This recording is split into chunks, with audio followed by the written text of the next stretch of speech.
women were distracted by that. Listen, it's going to be Nia and Jade for the number. All right, we're going to talk about this week's WWE SmackDown. We are headed to WWE Backlash, which will be 1 week from Saturday. We're going to see what happened, the grading and everything else. Tune into the red carpet ring, only here to hear the details.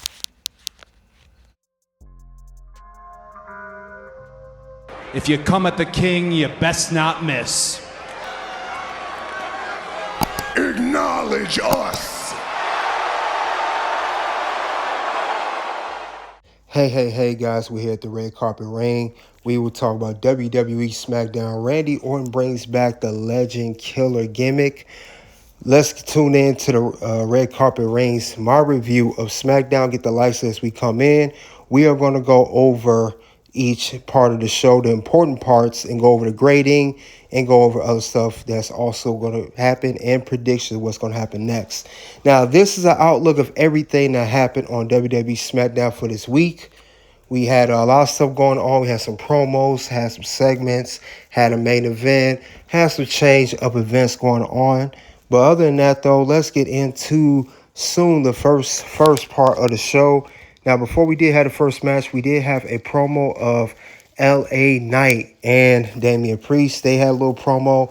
Now, Damian Priest has said in a promo that their match was supposed to be scheduled for later, but instead, since it was going on and on, getting intense, we did get a match start off first. It would be LA Knight versus Damian Priest. Now, it looked like here either man could have won this match to kick off Friday Night SmackDown.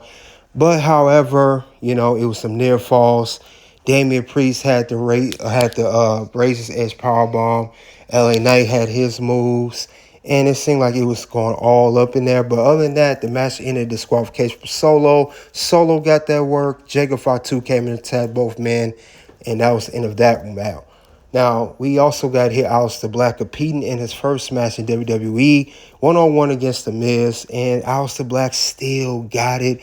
He could move in the ring. The crowd was right behind him. He got The Miz with the Black Mass kick. The kick is deadly. Now, however, after the match, Carmelo Hayes was not happy with the result of the match. He came in. He had a face-off with Aleister Black, and Carmelo Hayes left the ring. Aleister Black, he just sat there. And he was happy that he won his match. Now, next part of the show, we did have another match. An interesting story going on. Santos Escobar versus Rey Fenix.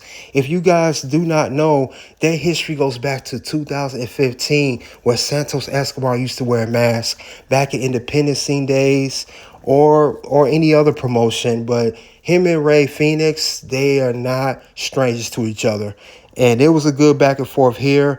And Rey Fenix got Santos Escobar because Rey Fenix, Santos trying to get on Rey Fenix's side.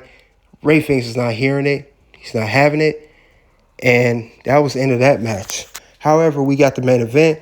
We got Jade Cargill and Tiffany Stratton, the WWE Women's Champion, teaming up against Naomi and Nia Jax. Now, it's crazy. The match started off with all women attacking each rival. Tiffany with Nia and Naomi and Jade all over the place. Wild out. Literally a Wild West type of match. But it was Jade Cargill who got the team for the win for her team when she did hit got Nia Jax with an elevated powerbomb. Afterwards, Jade Cargill was staring at the WWE Women's title. Didn't want to get back to Tiffany. However, she did get attacked by Naomi. Naomi stood tall with the WWE Women's Championship. Let's go over the review of SmackDown. Now, all over that happened on tonight. This was not my most favorite show. It was all right. Give it a 3.5 out of 5. It was okay. Could have been a little bit better. We had segments by Randy Orton talking about the Legend Killer's back and all that stuff. Then the R-Truth segment backstage, we had a tag team match of Pretty Deadly versus Fraxion, but it was okay. But we'll go over stuff.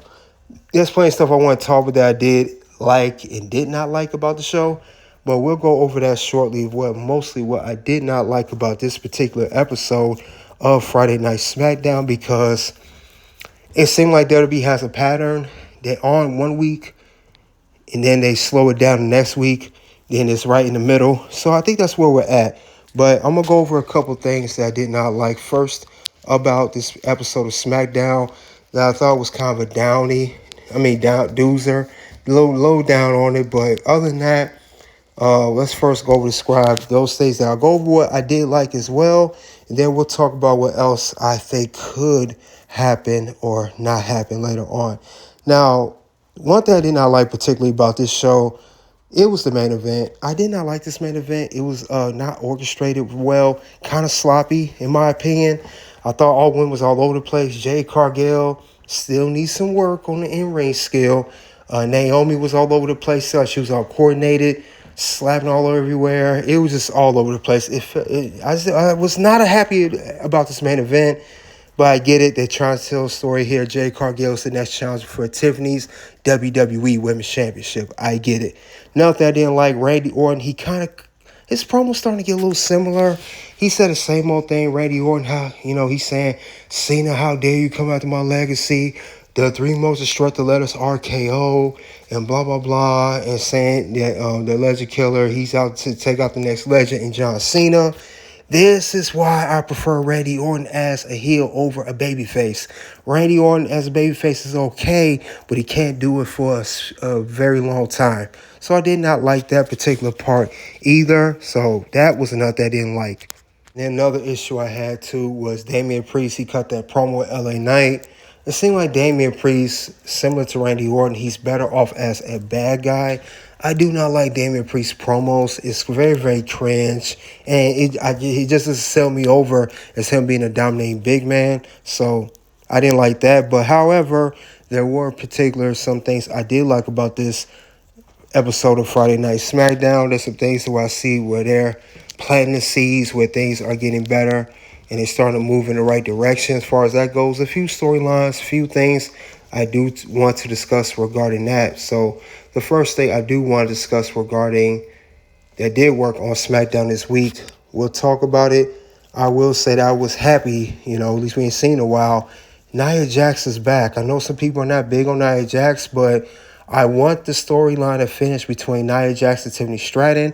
I thought it ended way too prematurely, and they did that to rush up the feud of Tiffany Stratton versus Charlotte Flair at WrestleMania.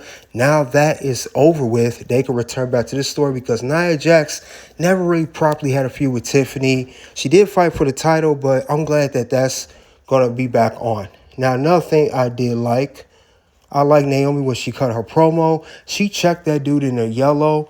She told him to shut up. It was crazy. Naomi's really into this character. I mean, rumor has it that Naomi, she did an interview with Nikki and Brie that she may not be wrestling much longer. Maybe that's why this is why Naomi is doing this heel character run like she's doing now. Who knows? She may be retiring soon. Naomi is 37 and plans to start having a family. Rumored. But also another thing I did see, I saw the segment here with Nick Aldis, United States Champion, Jacob Fatu, and Solo. This is the part where Nick Aldis told Jacob Fatu, since he interfered, his championship match for the United States title will be defended originally in triple threat. Solo opened his mouth and mentioned Drew McIntyre winning the match last week. He made it a four-way. Jacob was not happy with that, and he mainly was mad at Solo. So they are really planting the seeds for Solo versus Jacob, and it will be events for the United States belt. And Jacob will finally break fully away from Solo, and he could be on his own. So that's what Jacob's going to do. But other than that, though, we're going to talk about some stuff that was announced because Backlash 2025, the card is starting to get a little full there because we did have the four-way match. We got Jacob Fatu defending the United States Championship against previous champion LA Knight and two former world champions in Drew McIntyre and Damian Priest. I am looking forward to this match. Now, I'm going to do predictions on this later on, but I definitely see this being a very, very good match. Now, however, we do have another match that was announced. We have one-on-one. Pat McAfee will have a match against Gunther due to Gunther attacking him, putting him out, and Gunther being storyline suspended. So this is going to be good. I know this is Monday Night Raw storyline, but this is good. I like what they're doing here as well. And there's a couple other matches that we do know that's announced as well. So on top of these two matches, if you guys already know, you got Cena versus Orton, and also you got Lyra Valkyria versus Becky Lynch. So Backlash, I think Backlash is going to be better than WrestleMania. And I do see a couple more matches being made next week. And I also could see maybe one of these matches at Backlash could be a special stipulation match. I'm just saying. But other than that, though, that's really all I have for that. Coming forward to Backlash and SmackDown. That's all for WWE SmackDown. Randy Orton brings back the Legend Killer gimmick towards John Cena. You guys let me know what did you think of Friday Night SmackDown for this week. Check out the content here, guys, at Red Carpet Ring. Until then, guys, you already know what it is at this point. It's OUT.